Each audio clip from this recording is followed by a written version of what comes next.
The Aegean Sea lies still, its surface like glass beneath the rising sun. Yet beneath these waters, blue, ancient, unyielding, lies the memory of a civilization that once held dominion over its waves. A people whose palaces gleamed in the light of torches, whose ships carved across the horizon like silver arrows, and whose gods danced with bulls beneath frescoed walls. But what became of them?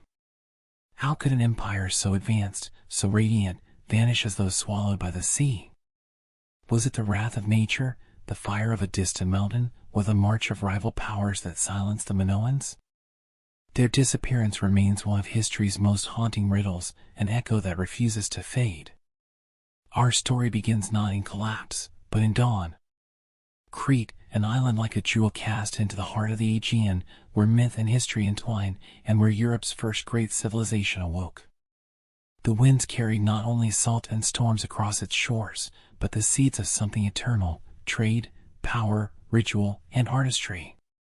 This was a place where legends were born, where gods mingled with men, and where the fate of a people would be written in fire and ash. Picture the Mediterranean 4,000 years ago.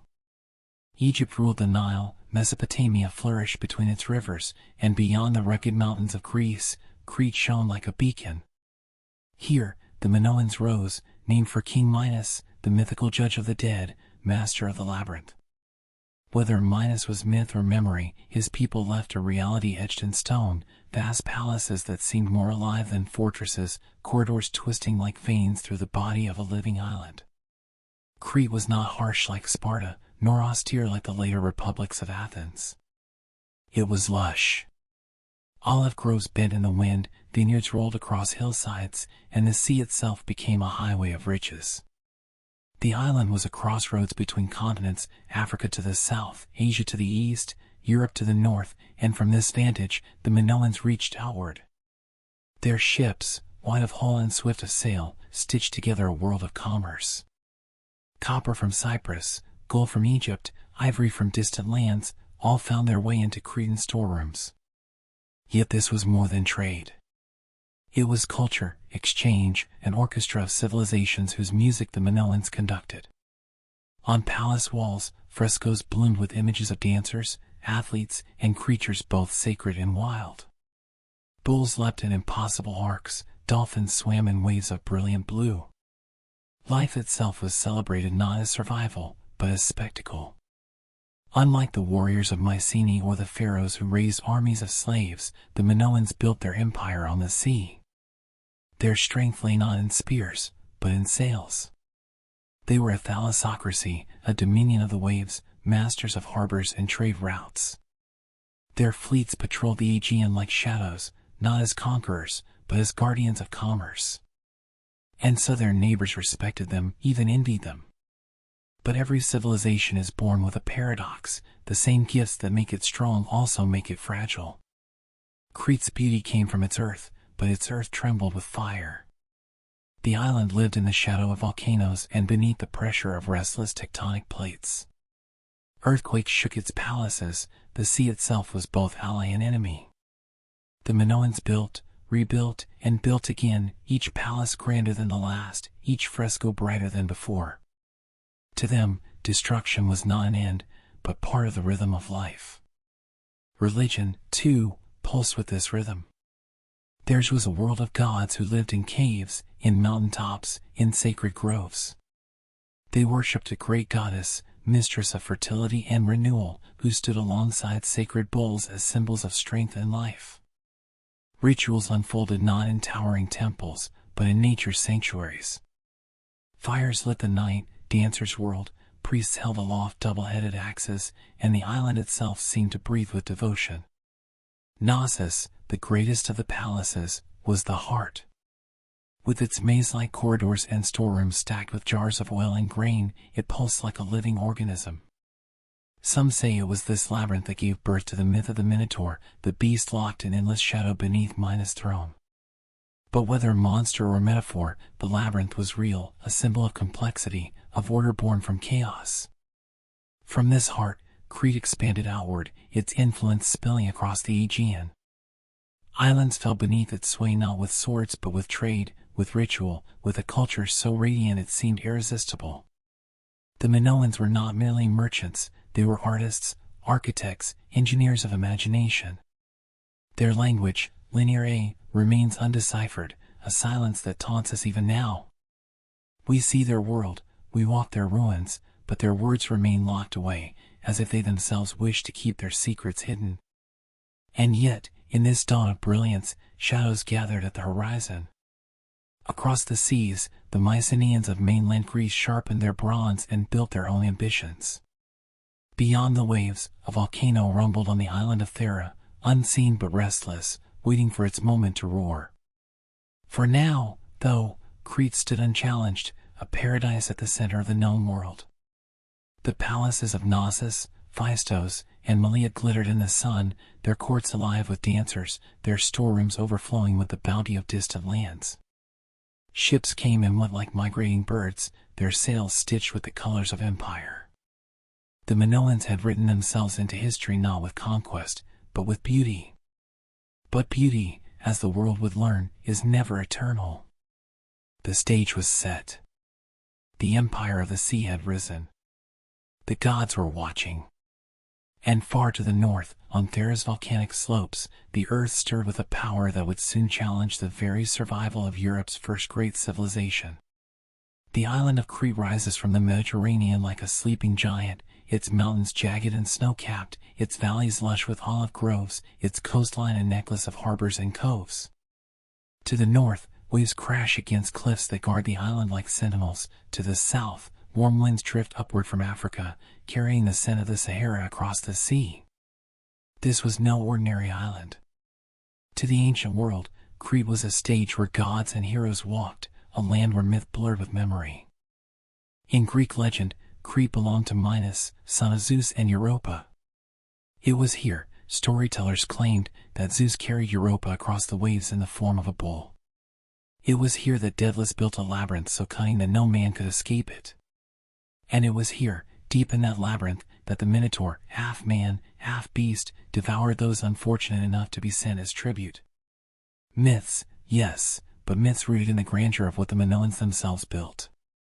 Knossos, the crown of Crete, was unlike any palace in the ancient world. To enter its courtyards was to step into another reality. Corridors wound like veins through the heart of the structure, staircases led into light-filled chambers, and storerooms seemed endless, stacked high with pit hoy, massive jars of oil, grain, and wine. For a visitor from the mainland, the sheer scale of Knossos would have been overwhelming, a labyrinth not of monsters but of human ambition. The architecture was alive with color. Frescoes adorned the walls, their pigments vivid even after millennia. Unlike the art of Egypt, where rulers loomed in stiff, eternal poses, Minoan art breathed with movement. Dolphins leapt through waves, dancers bent and spun, athletes vaulted over charging bulls in scenes of daring ritual. Life was not portrayed as conquest, but as grace, agility, and joy. This vitality extended beyond the palace walls. Crete's villages thrived in the island's fertile valleys, where farmers tilled the land and herders drove their flocks across sunlit slopes. But the palaces were more than royal dwellings, they were centers of administration, religion, and commerce. They absorbed the lifeblood of the countryside and directed it outward, into the veins of empire. Every jar of oil, every ingot of bronze, every crafted sealstone moved through these storerooms before finding its way to foreign shores. Religion, too, radiated from Crete's high places. Sacred caves in the mountains echoed with chants and offerings. Peaks bore shrines where fire burned against the night sky. The Minoan gods were closer to the land than the distant deities of other empires. They lived in trees, rocks, and beasts. The most powerful among them was the great goddess, often shown flanked by lions or holding serpents aloft, her eyes wide with divine command. To her, life and death, fertility and famine, were bound. Around her revolved the rituals of the island, sacrifices, feasts, and ceremonies where men and women alike danced until the earth itself seemed to tremble. And always, the bull stood at the center. Not as a beast of burden, but as a sacred embodiment of strength and vitality. In fresco after fresco, young acrobats grasped its horns, leapt across its back, and landed with arms outstretched. Was this mere sport, or sacred rite? No one can say for certain. But to the Minoans, the bull was no animal alone, it was a bridge to the divine, a vessel of cosmic energy. The labyrinth, too, was more than myth. The very design of Knossos, with its winding passages and hidden chambers, may have inspired tales of the Minotaur. For those who walked its halls without a guide, the palace itself could feel endless, a world within a world. To later Greeks, this complexity became legend, woven into the story of Theseus and the thread of Ariadne. Yet the reality was already extraordinary, a civilization so advanced in planning, engineering, and artistry that myth was the only language later ages could use to describe it. Beyond Knossos, other palaces flourished, Phaistos in the fertile Mazara plain, Malea by the northern coast, Zakros in the east where ships from the Levant and Egypt docked. Each mirrored the other in design and purpose, as though the island itself was a great web of power, with Knossos at its center. At their height, these palaces created a harmony rare in the ancient world. Walls bore no signs of fortification, no battlements bristling with spears. Whether by naval dominance, diplomatic skill, or sheer geographical advantage, the Minoans seemed to live without fear of invasion. Their island was secure, their fleet swift, their neighbors more dependent on them than hostile toward them. It was a peace unusual for the Bronze Age, a peace that allowed art and culture to flourish. But beneath this beauty lay tension. Earthquakes struck often, toppling walls, cracking storerooms, and forcing the people to rebuild again and again. Yet each time they rose higher, brighter, more ambitious, as though the island itself demanded resilience. These cycles of destruction and rebirth became part of their identity. To live as a Minoan was to live at the mercy of the earth, yet always to triumph over it, until, one day, the earth would strike harder than ever before. For now, Crete stood as myth made real. Its palaces dazzled, its art inspired, its legends spread across the Aegean. Visitors returned home with tales of labyrinths, bulls, and gods who dwelt in mountain caves. Crete was not just an island, it was a world entire, the cradle of stories that would echo for millennia. And yet, across the sea, another power stirred. The Mycenaeans of the Greek mainland watched, traded, and learned. They saw in Crete not only beauty, but opportunity. Soon, the two worlds would collide, and the harmony of the labyrinth would face its first great test. At the center of Crete, where the rolling hills of the north slope gently toward the sea, rises the plateau of Kephala. Upon this hill, nearly 4 millennia ago, stood the beating heart of an empire, the Palace of Knossos. It was not merely a palace, it was a world unto itself, a labyrinth of stone and color that embodied the very soul of the Minoan people. Imagine the first approach, from the coast, a road wound inland, lined with fields heavy with olives and grapes. Then, cresting the hill, the traveler would behold it, a sprawling complex of terraces and courtyards, its walls painted with crimson and gold, its columns rising in an elegance unseen in the Bronze Age world. It sprawled across more than 6 acres, larger than any contemporary royal dwelling in Europe. To enter Knossos was to step into a masterpiece of order and wonder. The palace was alive with movement. Courtyards rang with the sound of footsteps, priests in flowing robes, merchants bearing seals and goods, servants carrying amphorae of oil, scribes scratching lines of linear A into clay tablets. Each chamber had its role. Storerooms were pit-hoisted like sentinels in endless rows, workshops where artisans carved ivory, shaped gold, and painted frescoes, halls where rulers sat in chambers adorned with griffins and lilies, the air thick with incense and authority. Unlike the fortresses of Mycenae or the rigid stone temples of Egypt, Knossos was fluid, dynamic, a place of light and air. Staircases wound upward to sunlit balconies. Windows opened to courtyards that breathed with the rhythm of day and night. Rainwater was channeled through drains, clay pipes carried fresh water into the complex, an innovation centuries ahead of its time. Some halls even contained primitive flushing toilets, marvels of engineering in a world where most kingdoms still relied on riverbanks and open streets. At the heart of this labyrinth stood the throne room. A stone chair, plain, yet commanding, rested against a wall painted with griffins, guardians of divine kingship. Before it lay a basin, perhaps for ritual purification, perhaps for political theater. Here, rulers may have received emissaries from across the Mediterranean, their words echoing against painted walls as the fate of islands and cities was decided. Yet the throne is strangely small, almost delicate, leading some to wonder, was this the seat of a king, or of a priestess who embodied the island's great goddess? The truth remains cloaked in mystery, just as the Minoans themselves intended. Beyond power and ritual, Knossos was a theater of spectacle. Its grand courtyards hosted the famous bull-leaping rituals, athletes sprinting, grasping horns, and vaulting over the backs of charging beasts, cheered on by thrones of spectators. Whether a rite of passage, an offering to the gods, or a test of courage, the act captured the spirit of the Minoans, daring, graceful, in harmony with both danger and beauty. But Knossos was not alone. Across Crete, other palaces mirrored its brilliance: Phaistos, with its sweeping staircases descending into sunlit courts; Malea, whose storerooms brimmed with wealth; Zakros, a harbor palace opening directly onto the sea, a gateway to the riches of Egypt and the Levant. Together they formed a network of power, an island-wide web of authority and culture. Yet Knossos stood supreme, the heart from which all threads extended. The palaces functioned as more than royal residences; they were centers of control. Farmers across the island delivered their harvests here, craftsmen supplied goods for trade, merchants carried tokens and seals that marked official transactions. This was the machinery of the first European bureaucracy, humming quietly beneath frescoed ceilings. Linear tablets recorded shipments, taxes, offerings; though their script remains indecipherable, their presence speaks of a people who mastered organization as much as artistry. And yet, what is most striking is what the palaces lacked: fortifications. No walls of cyclopean stone rose to defend Knossos. No towers bristled with archers. This was a civilization that felt secure, protected by the reach of its navy and the reverence of its neighbors. The palace was not a fortress, it was a beacon, proclaiming confidence in the sea that surrounded it. But security can breed fragility. The same openness that gave Crete its wealth left it vulnerable to the shifting tides of the Aegean. Earthquakes shook the palace repeatedly, toppling walls, collapsing staircases, forcing endless rebuilding. Fire, too, scarred its halls, blackening stones and frescoes. Yet always, the Minoans rebuilt, larger and more splendid than before, as though each disaster was but a trial, a demand from the gods that they rise stronger.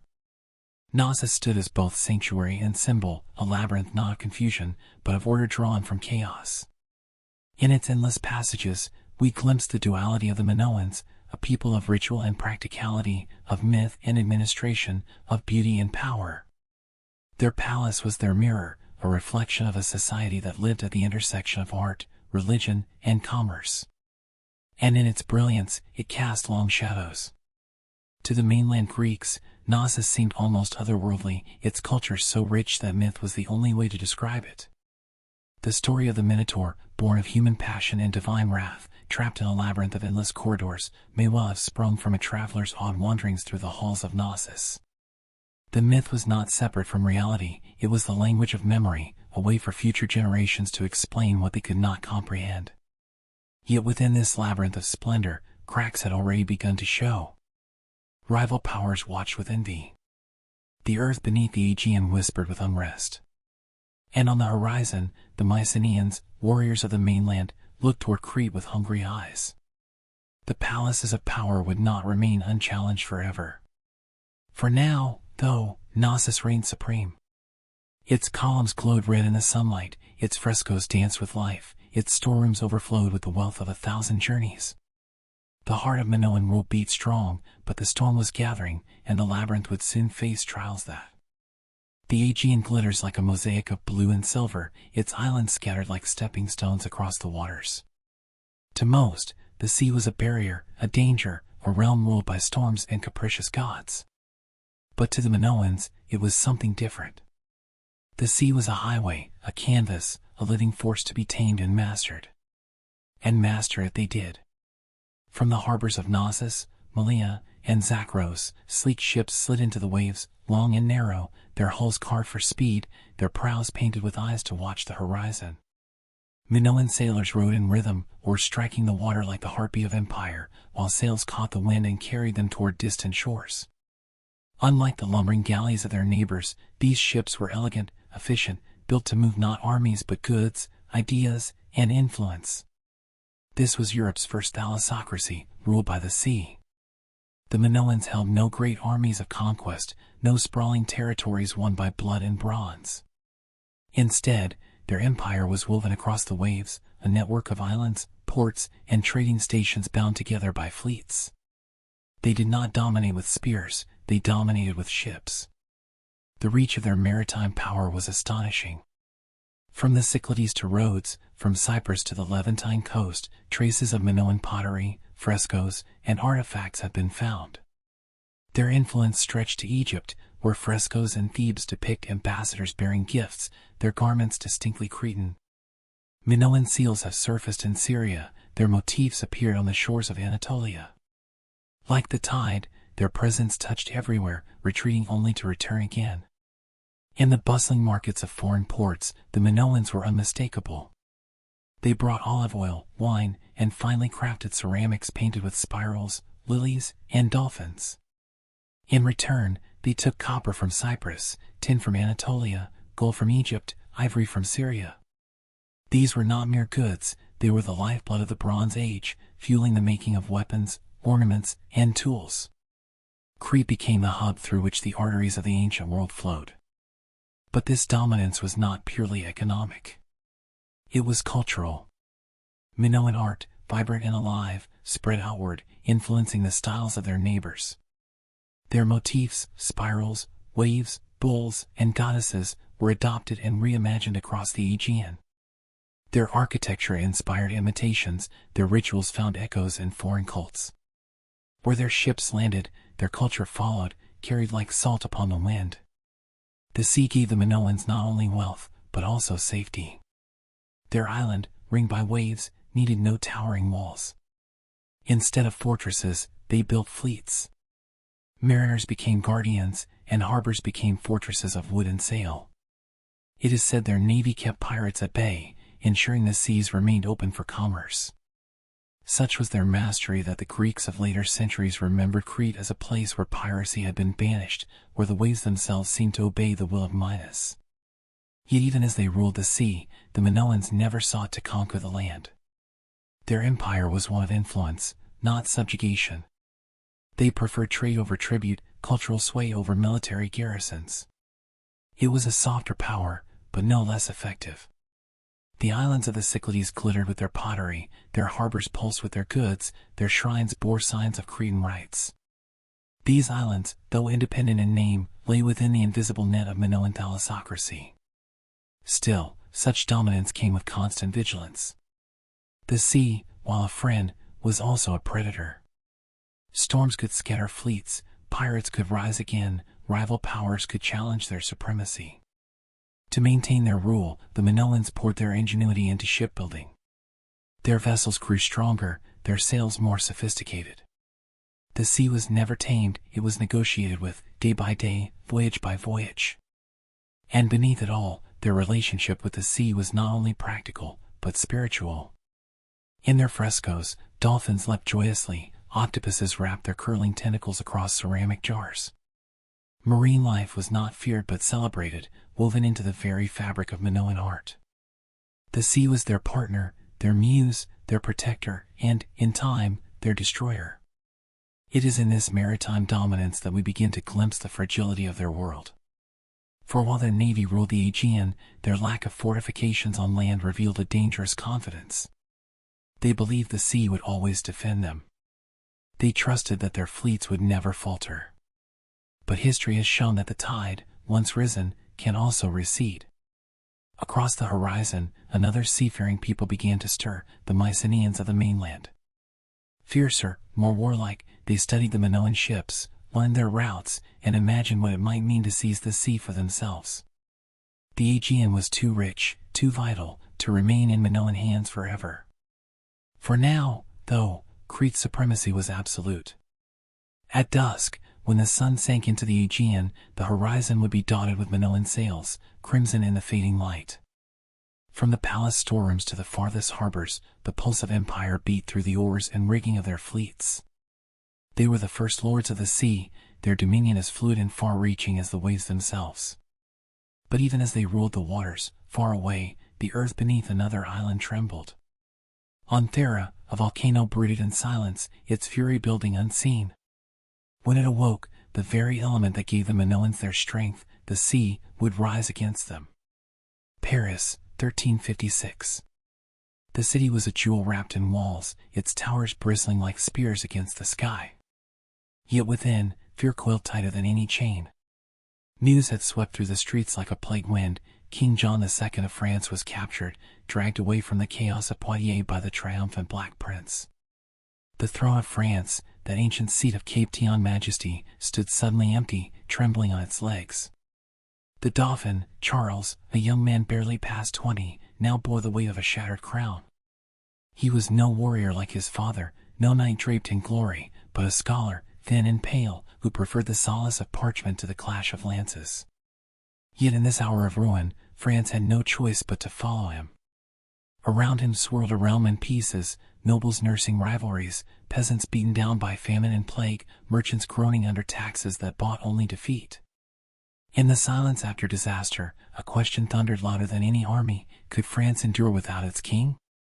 And could Charles, untested and unarmored, rise to command a realm that seemed on the verge of collapse? The answer would begin not with the sword, but with survival. The winter of 1356 fell heavy on France, not with snow alone but with despair.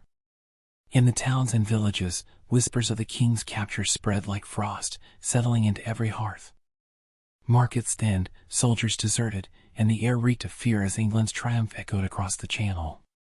Yet within Paris, in the solemn halls of the Palais de la Cite, the Dauphin Charles convened his first Estates General. It was no gathering of unity but a parliament of grievances. The nobles sat wrapped in cloaks of pride and suspicion, the clergy folded their hands like gatekeepers of heaven, and the burghers of Paris, wealthy, restless, demanded voices sharper than any sword. They looked upon the pale, quiet prince with doubt, expecting weakness, expecting failure. But Charles, with a steady gaze and words like tempered steel, began to shape the air. He spoke not of vengeance but of necessity, not of honor but of survival. Taxes, reforms, and authority, he asked for them all, threading his plea through reason rather than thunder. It was an unfamiliar kind of leadership, but one the realm desperately needed. Still, shadows stirred. For every ally the Dauphin won, enemies gathered in silence, waiting to test this fragile authority. France's fate hung by a thread, and it was woven in that chamber. The year was 1357, and Paris no longer pulsed as the beating heart of Christendom. Instead, it simmered like a cauldron, its alleys heavy with smoke, its taverns choked with mutterings of betrayal. The city that once crowned kings now whispered of their ruin. France's monarch was in English chains, her armies shattered, and her coffers bled dry. All that stood between the kingdom and collapse was the Dauphin Charles, an untried prince facing storms greater than any knight could charge. The Estates General had been summoned again, not merely to advise but to demand. This was no court of courteous counsel. The deputies came armed not with lances but with parchment, their words sharpened into weapons. They wanted reform, accountability, and power wrested from royal hands. At their head stood Etienne Marcel, provost of the merchants of Paris, a man whose voice rolled like thunder across the chamber. He was no noble draped in velvet, but his wealth and influence carried a weight few could ignore. To the Dauphin's face, he declared that France's ruin was not fate but corruption, that the crown itself was guilty of bleeding its people for wars it could not win. Charles listened. His pale face betrayed nothing. Where his father, John II, would have struck down dissent with fire and steel, the Dauphin calculated. He yielded where he must, conceded reforms, and let the estates imagine themselves victorious. Yet behind his silence lay a mind already plotting, already binding rope to draw tight at the moment of his choosing. Meanwhile, the streets of Paris grew restless. Merchants feared collapse of trade, peasants groaned beneath new levies, and guildsmen muttered of a France betrayed by its own nobles. In dark corners, men spoke of England not merely as an enemy but as a shadow more reliable than their king. In the countryside, mercenary bands, the routiers, swept like wolves across the land, raiding villages, burning crops, ransoming captives. To the common people, it seemed as though the kingdom itself had dissolved, leaving only hunger and fire. And then came the shock that shook even these fragile hopes. In London, King John II signed the Treaty of London in early 1359, agreeing to cede vast territories, almost half of France, in exchange for his freedom. Normandy, Anjou, Aquitaine, Poitou, all were promised to Edward of England. The news fell upon Paris like a hammer blow. A king willing to sell his realm for liberty was no king at all. Etienne Marcel seized the moment. He called the crown a traitor to its own soil and rallied the city behind reform. The Dauphin, pressed between loyalty to his father and the survival of the crown itself, found himself walking a knife's edge. He dared not denounce his father, yet to defend the treaty was to surrender France itself. His answer was silence, but silence is never neutral. It is a weapon, a shield, and a provocation. Paris roared. Marcel, with his red and blue cap, the colors of the city, stood as a tribune of the people. He demanded the Dauphin appoint a council to oversee royal finances and curb noble excess. He pushed for accountability, for ministers chosen by the estates, for reforms unheard of in a realm still shackled to feudal custom. To some, he was a savior, the voice of reason in a kingdom bled white. To others, he was a dangerous radical, fanning flames that could burn France from within. In March 1357, the Dauphin signed the Great Ordinance, a sweeping charter of reforms. For a moment, it seemed as if France might be reborn, a monarchy shackled by law, a state built not only on royal will but on the voice of its people. But beneath the parchment, tensions sharpened like blades. Nobles chafed at these restraints, merchants dreamed of power beyond their station, and the Dauphin, ever patient, ever calculating, waited for the tide to turn. The tide came swifter than anyone imagined. For though Etienne Marcel stood tall in Paris, his authority faded beyond its walls. In the provinces, nobles scorned the estates and clung to their feudal privileges. Mercenary bands continued to ravage unchecked, and famine crept once more into the countryside. Worse still, King John repudiated the treaty from his English prison, dishonoring the promises signed in London. England, insulted, prepared a new invasion. The realm teetered on collapse, reforms be damned. It was in this crucible that the Dauphin revealed his strength. Where others saw chaos, he saw opportunity.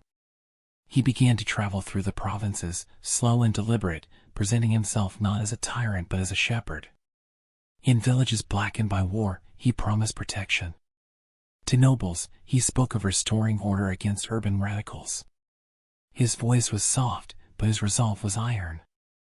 Gradually, France's scattered lords began to see in him not weakness but endurance, the quiet strength of a prince who bent but did not break. Back in Paris, Marcel's grip began to falter. His reforms, noble in parchment, proved brittle in practice. The people hungered, the treasury bled, and the nobility turned against him. The Dauphin, still pale and soft-spoken, began to reassert his authority, refusing ordinances, ignoring councils, reclaiming the ancient prerogatives of the crown. Each step was quiet, deliberate, but relentless. By the end of 1357, the dream of reform that had filled Paris with hope was already unraveling. Marcel still stood in his red and blue cap, still thundered in the chambers of the estates, but the tide had shifted. The Dauphin, once doubted, once dismissed as frail and indecisive, had weathered the storm. He had yielded when the winds were strongest, then slowly tightened the reins as they slackened. And so, as England prepared once more to march, France found itself not reborn but scarred, still fractured, but with a prince who had proven his endurance. The game was far from over, the fires of rebellion had yet to burn their brightest, and the mercenaries still prowled like wolves in the dark. Yet one truth had become clear: Charles was no boy prince. He was becoming something far more dangerous. Not a warrior. Not a hero. But a survivor. And in an age when crowns cracked and kingdoms fell, the spring of 1358 carried no blossoms of peace. Instead, the French countryside rippled with fire and fury, a storm not of knights and banners but of peasants, their hands calloused from the plow now clutching pikes and scythes. It began north of Paris, in the valleys of the Oise and the Beauvaisis, where farmers, crushed beneath taxes, ransom demands, and the endless pillaging of mercenary bands, rose with a single cry: enough. They called it the Jacquerie, named not from pride but from scorn, for Jacques was the noble's mocking name for every peasant yoked to the soil. Yet now Jacques no longer bowed his head. Villages gathered in furious assemblies, men who had tilled fields for lords now marched upon their manors. Smoke rose from chateaus as walls tumbled, barns burned, and the symbols of feudal power collapsed beneath the rage of those who had suffered too long. The nobility recoiled, not only in fear but in outrage. For in their eyes, this was more than rebellion, it was sacrilege.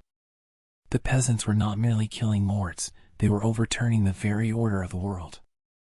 Tales, sharpened by fear, spread like wildfire, noblewomen murdered, knights butchered, castles left in ruin. Whether truth or rumor, the stories were enough to send tremors through every court. Paris, already trembling with its own unrest, stood at the heart of the storm. Etienne Marcel, still the tribune of the capital, saw in the Jacquerie a possible ally. The rebels cried for vengeance on nobles, Marcel cried for limits on the monarchy. For a brief moment, the two movements seemed to march in rhythm, a chorus of revolt against the old order. But rebellion is a fire, useful to warm your hands, deadly when it leaps the hearth. The Dauphin Charles saw the danger with cold clarity. He had faced Marcel's thunder, signed his ordinances, and endured his lectures. But this was something else. The Jacquerie threatened to unravel not only his fragile authority but the entire fabric of France.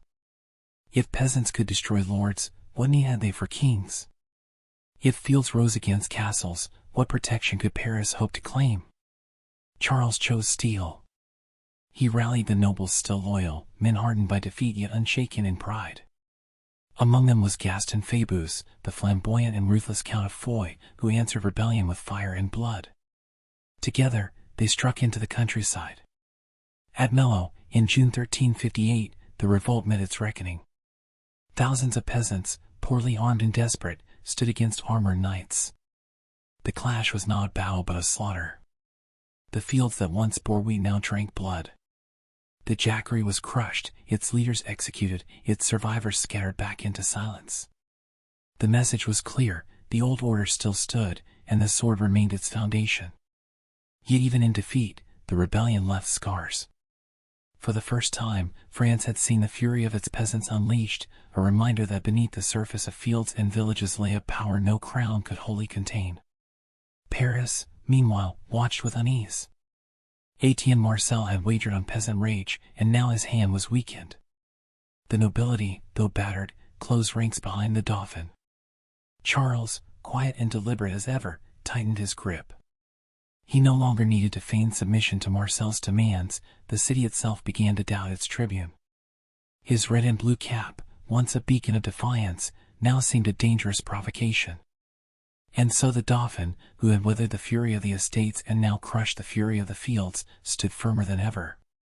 France was still bleeding, still fractured, still vulnerable to England's looming shadow. But amid the smoke of rebellion, one truth grew harder to deny. Charles was learning to wield power not with rashness but with patience, turning chaos itself into his weapon. The kingdom was not healed, it was raw and trembling. Yet the boy prince who had seemed too pale, too hesitant, too frail to govern, had faced storms from nobles, merchants, and peasants alike.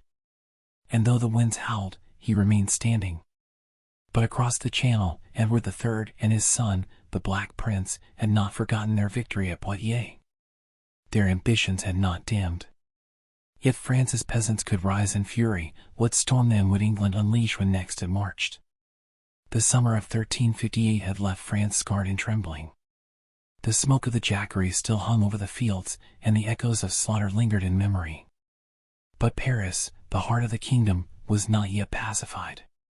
Its streets still thrummed with unrest, its people restless under hunger, taxation, and betrayal. At their head stood Etienne Marcel, his red and blue cap a banner of defiance, his voice carrying across markets and guild halls like the tolling of a great bell. Marcel was no mere merchant. He was a man who believed that the old order of kings and nobles could be bent, reshaped, made accountable to the people of Paris. For months he had stood against the Dauphin Charles, demanding counsels, reforms, and oversight. But after the Jacquerie's ruin, his position weakened. The Dauphin, calm as a chess player, waited for his opponent's next move. That move came with blood. In July 1358, as the Dauphin's supporters filled the Hotel Saint-Paul, Marcel struck. His men forced their way into the royal palace, their blades flashing in the torchlight. Before the young prince's horrified eyes, two of his closest counselors, Robert de Clermont and Jean de Conflans, were cut down in cold blood. Blood spattered across the Dauphin's chambers, staining the very walls of his sanctuary. Charles, pale and silent, was spared, but the message was clear: Marcel ruled Paris, and the crown was hostage within its own capital. For a moment, power shifted. The city's guilds and merchants rallied to Marcel, while the countryside, still fearful of peasant revolt, recoiled in disgust. The nobility whispered of treason, the people whispered of freedom. But power seized by violence is brittle, and Marcel's grip began to slip. He turned to allies beyond France, reaching out even to the English, a gamble that turned his image from reformer to traitor in the eyes of many. Meanwhile, Charles waited. He did not rush to reclaim Paris by force. He let doubt eat away at Marcel's support, let whispers grow louder in taverns and churches. He spoke not with thunder but with patience, gathering nobles and loyalists beyond the city's walls. Slowly, a noose tightened, not of soldiers, but of politics, of shifting loyalties, of time itself. Then, in late July, the tide turned. A group of Parisians, weary of bloodshed and betrayal, betrayed Marcel himself. At the Porte Saint-Antoine, as he sought to open the gates to English allies, Marcel was struck down by his own countrymen.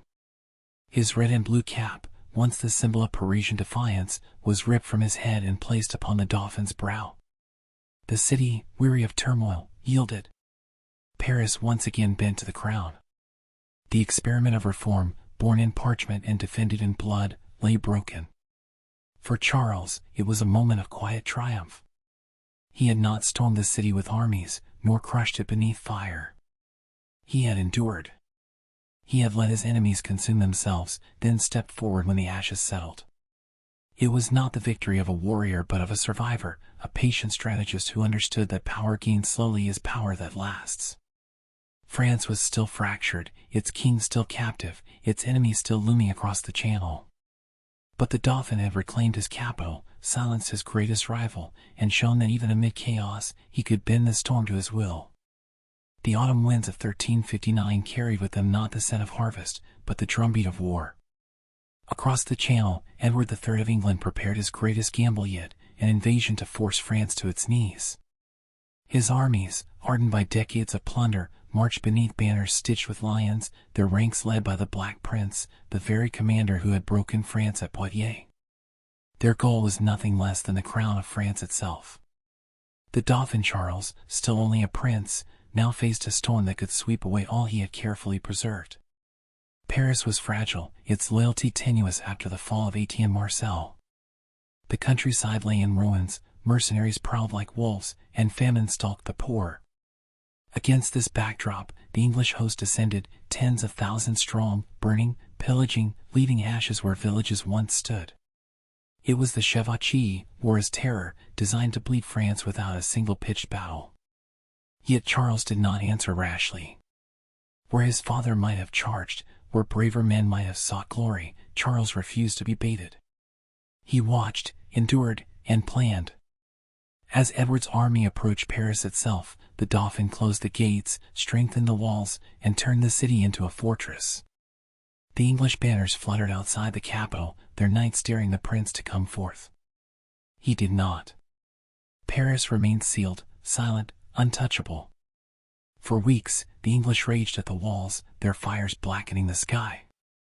Yet winter crept closer, supplies dwindled, and disease whispered through the camp. Edward had come to crown himself King of France, but instead found himself snarled in a war of attrition he could not win. His triumph at Poitiers seemed a distant memory. At last, bitter and exhausted, he withdrew. In the fields he left behind, the French saw ruin, but also survival. Against all odds, Paris still stood. The Dauphin had not won a battle, yet he had won the war of endurance. He was no knightly hero, no dazzling conqueror, but his patience had saved the heart of France. In 1360, peace was signed at Bretigny. The treaty was harsh, vast lands ceded to England, ransoms promised, humiliations endured. Yet for Charles, it was also a reprieve. France lived, and while his father remained Edward's prisoner, the Dauphin governed in his stead. Each year, his hand grew steadier, his vision clearer. He was learning not only how to survive, but how to rebuild. This was the crucible in which Charles was forged. From the ashes of Poitiers, from the blood of the Jacquerie, from the intrigue of Paris and the fires of English invasion, he emerged not broken but tempered. He was no longer the pale boy prince mocked for indecision. He had become a ruler of iron patience, a man who understood that kingship was not seized in a single charge but carved across years of endurance. Soon, he would be called Charles V, le Sage, the Wise. And though France had been brought to its knees, it would rise again, not by the sword alone, but by the quiet strength of a survivor who turned storms into stepping stones.